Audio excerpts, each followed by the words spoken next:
Santa Cena, la Cena del Señor. La semana pasada tuvimos bautismos y tuvimos una pausa en la meditación del libro de Marcos. Llevamos avanzados en el libro de Marcos y quise tomar una pausa para estudiar las dos ordenanzas que practicamos en la iglesia, que es el bautismo y la Cena del Señor, la Santa Cena.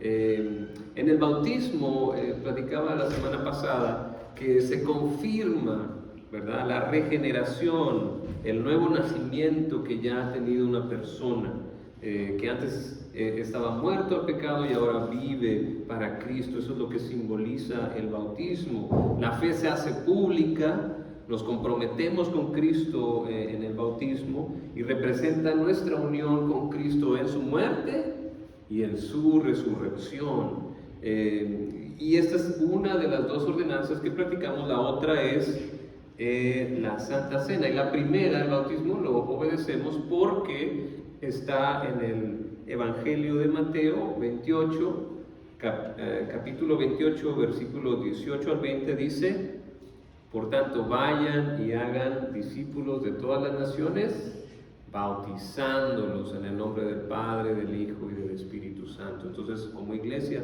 obedecemos ese mandato del Señor. Y ahora vamos a ver otro mandato del Señor, que es el que practicamos en la iglesia, que es la Santa Cena. Está ahí en Lucas 22, 7 al 20.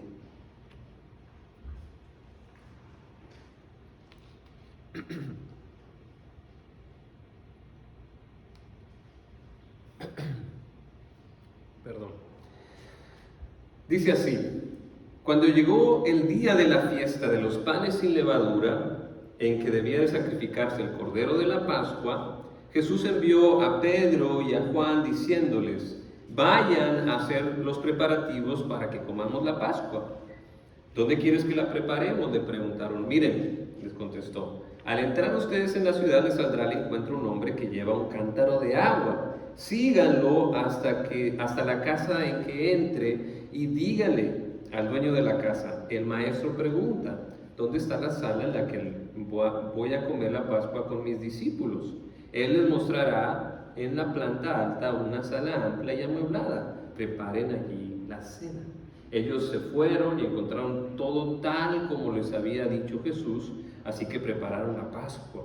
Cuando llegó la hora, Jesús y sus apóstoles se sentaron a la mesa. Entonces les dijo: he tenido muchísimos deseos de comer esta Pascua con ustedes antes de padecer, pues les digo que no volveré a comerla hasta que tenga su pleno cumplimiento el reino de Dios. Luego tomó la copa, dio gracias y dijo: tomen esto y repártanlo entre ustedes. Les digo, no volveré a beber del fruto de la vid hasta que venga el reino de Dios. También tomó pan y después de dar gracias lo partió, se los dio a ellos y dijo: este pan es mi cuerpo, entregado por ustedes. Hagan esto en memoria de mí. De la misma manera tomó la copa después de la cena y dijo: esta copa es el nuevo pacto en mi sangre, que es derramada por ustedes. Para entender lo que es la Santa Cena, tenemos que entender qué es la Pascua. Es una palabra rara, muy religiosa, y para entenderla necesitamos remontarnos a la historia del pueblo de Dios. Vamos hasta el Antiguo Testamento, a Génesis, donde está el Dios de Abraham, de Isaac y de Jacob, que después se le cambió el nombre a Israel. Antes de los 10 mandamientos, Israel estaba esclavizada por los egipcios, que por cierto le deben su grandeza a los israelitas, ya que gracias a José, hijo de Jacob, él le interpretó el sueño al faraón, y gracias a eso pudieron sobrevivir durante una sequía. Pero la vida da muchas vueltas, pasa el tiempo, y la nueva administración, el nuevo faraón, no conocía a José ni lo que había hecho por el pueblo de Egipto. Entonces cambió y pasó mucho tiempo. Los israelitas se reproducían, hacían un pueblo grande, y lo que pasó fue que como les tuvieron miedo, entonces los esclavizaron. Entonces los israelitas estaban sufriendo esclavitud en Egipto. Y entonces lo que hicieron los israelitas fue clamar a Dios. Dios, ayúdanos. Y Dios atendió su clamor, dice, he escuchado el clamor. ¿Y qué hizo? Mandó a Moisés a salvarlos, a liberarlos con gran despliegue de poder. Y Dios iba a mandar estas plagas para derrotar a los supuestos dioses egipcios, porque el faraón no accedía a las peticiones de Dios a través de Moisés. Entonces Dios desafió a los dioses egipcios. Si uno va ahí a Éxodo, en el capítulo 7 al 10, ahí está la descripción de las plagas. ¿Alguien sabe cuántas plagas fueron? Fueron varias. Fueron 10 plagas. Agua en sangre. ¿Se acuerdan del agua? La convierte en sangre. Si usted vio la película o la caricatura, se va a acordar. Pero lea su Biblia. Agua en sangre, ranas, piojos, moscas, enfermedad, muerte del ganado, úlceras, granizo que acabó con los campos, langosta, obscuridad. La oscuridad a mí se me hizo muy interesante, porque esta va directa contra un dios famoso de Egipto, el dios Ra.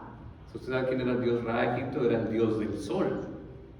Y entonces por eso decía Dios, bueno, ahí está su dios del sol, ¿por qué no hace que salga el sol?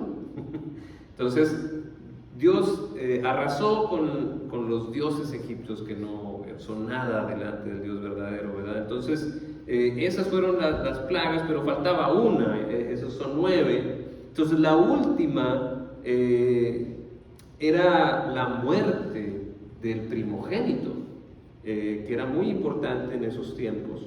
Y entonces, para esa plaga, Dios dio instrucciones específicas a su pueblo. Fíjese lo que dijo en Éxodo capítulo 12. En Egipto el Señor habló con Moisés y Aarón les dijo: este mes será para ustedes el más importante, pues será el primer mes del año.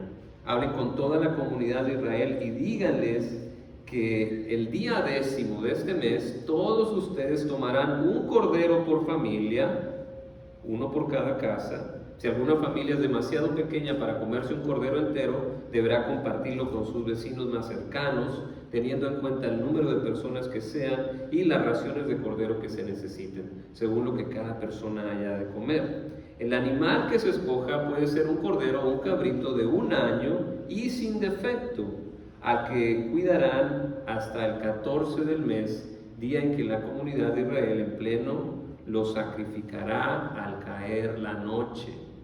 Tomarán luego un poco de la sangre y la untarán en los postes y en el dintel de la puerta de la casa donde coman el cordero. Deberán de comer la carne esa misma noche, asada al fuego y acompañada de hierbas amargas y pan sin levadura. No deberán comerla cruda ni hervida, sino asada al fuego, junto con la cabeza, las patas y los intestinos, y no deben dejar nada. En caso de que algo quede, lo quemarán al día siguiente. Comerán el cordero de este modo, con el manto ceñido a la cintura, con las sandalias puestas, con la vara en la mano y deprisa. Se trata de la Pascua del Señor. Esa misma noche pasaré por todo Egipto y heriré de muerte a todos los primogénitos, tanto de personas como de animales, y ejecutaré mi sentencia contra los dioses de Egipto. Yo soy el Señor. La sangre servirá para señalar a las casas donde ustedes se encuentran, pues al verla pasaré de largo. Así, cuando hiera yo de muerte a los egipcios, no los tocará a ustedes ninguna plaga destructora. Tenemos que entender de dónde viene esa palabra de Pascua. Viene de este pasaje precisamente. Pascua viene de la palabra griega hebrea que es Pesaj, que es de la palabra griega Pasca, de latín Pascae, Todas significan pasar.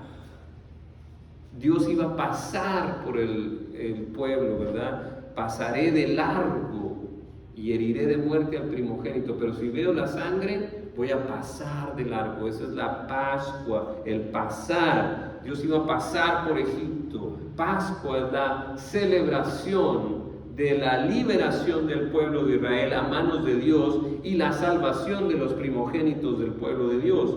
Jesús, en el pasaje que leímos anteriormente de Lucas, vemos que hace un nuevo pacto en su sangre, ligado a esta festividad que hacían los judíos todos los años, el primer mes del año, el día 10 del primer mes del año. Jesús entonces ahora es ese Cordero Pascual. Su sangre ahora es nuestra salvación, su cuerpo es nuestra comunión con Él. Su sangre es la que nos quita la condena, la vergüenza, la culpa, las cadenas, el pecado que nos afecta, y su cuerpo nos hace tener comunión con Él. En otras palabras, Dios vuelve a meterse a la historia para salvarnos de nuestra esclavitud, de nuestras cadenas al pecado y al mal, y nos libera para poder tener comunión con Él y entrar a su reino. Amén. Amén. Aleluya. Aleluya. Gloria a Dios. El Señor nos ha liberado. Es una celebración grande. Porque nosotros no podíamos salir por nosotros mismos. Estamos atados al pecado hasta que viene Cristo, y la fe en Cristo nos libera. Es esa sangre que ve Dios y nos ve como santos, aunque no seamos perfectos. Es la sangre de Cristo, ese nuevo pacto. Eso es lo que celebramos cada vez que tomamos los elementos de la Santa Cena, la copa del Señor y el pan del Señor. Y al hacer esto, demostramos nuestra fidelidad, nuestra lealtad a este Rey, a este fundador del nuevo reino, un reino de paz, un reino de amor, un reino de alegría, un reino de justicia. ¿Por qué? ¿Por qué es bueno hacer esto? ¿Por qué es bueno repetir esto? Porque a veces para avanzar hay que retroceder.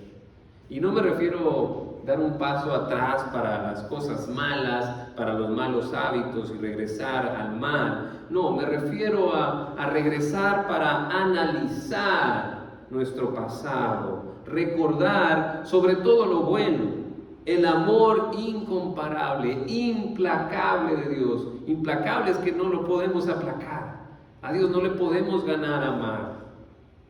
Si en este día tú te sientes un poco o un mucho perdido espiritualmente, yo te invito a regresar unos días, unas semanas, unos meses o hasta unos años, porque a veces para avanzar hay que retroceder.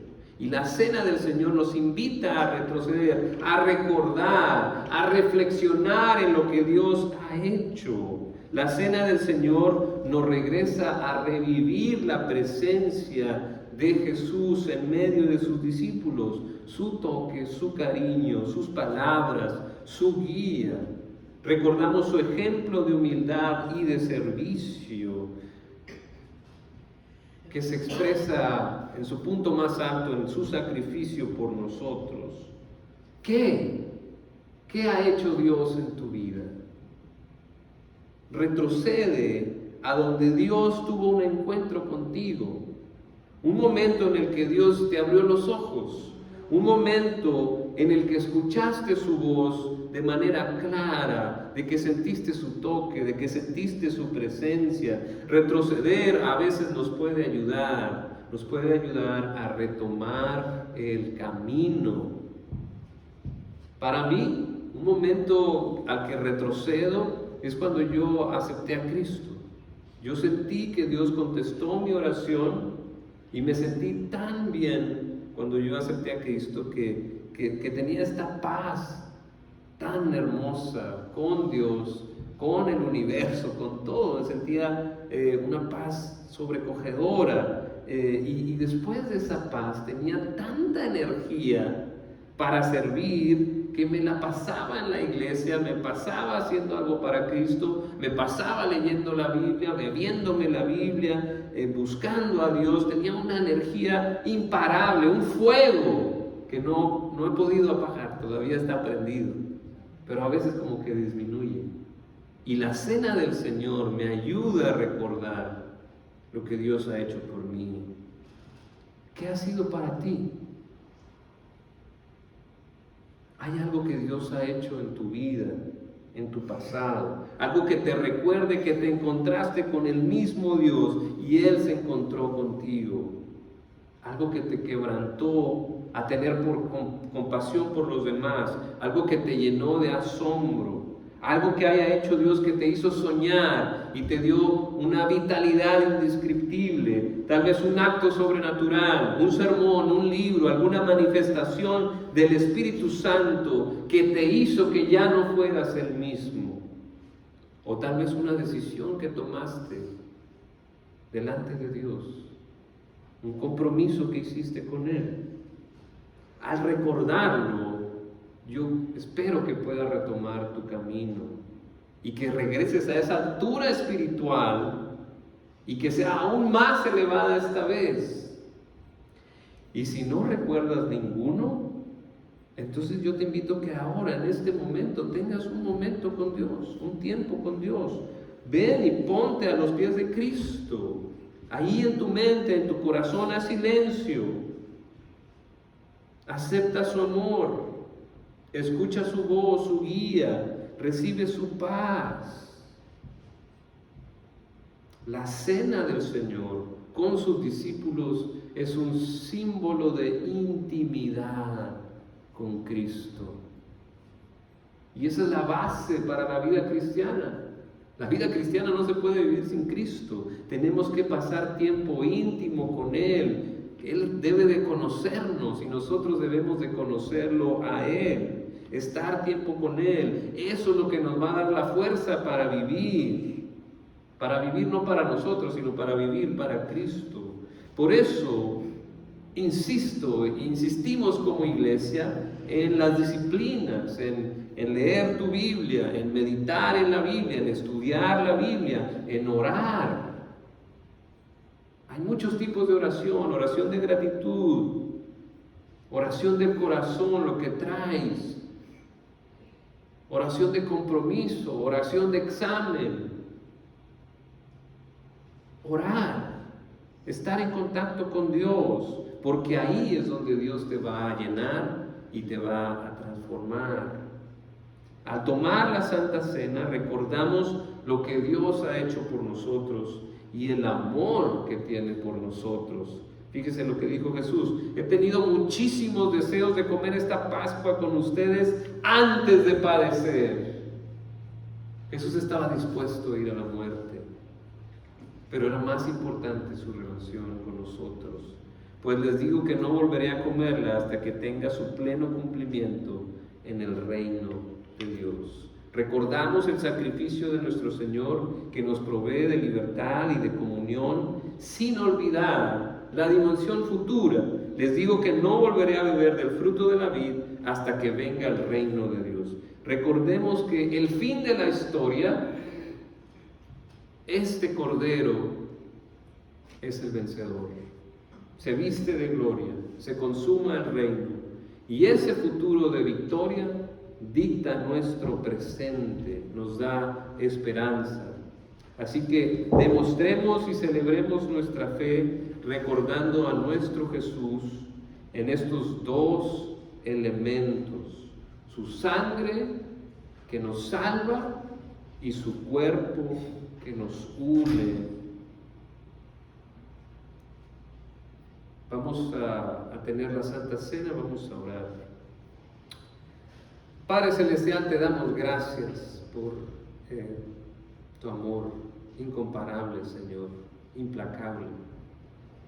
Te pedimos, Señor, que nos ayudes a recordar ese momento donde estuvimos contigo Y si no, te pedimos que en este momento nos abras los ojos espirituales, podamos verte, podamos estar en tu presencia. Te lo pedimos en el nombre de Jesús. Amén.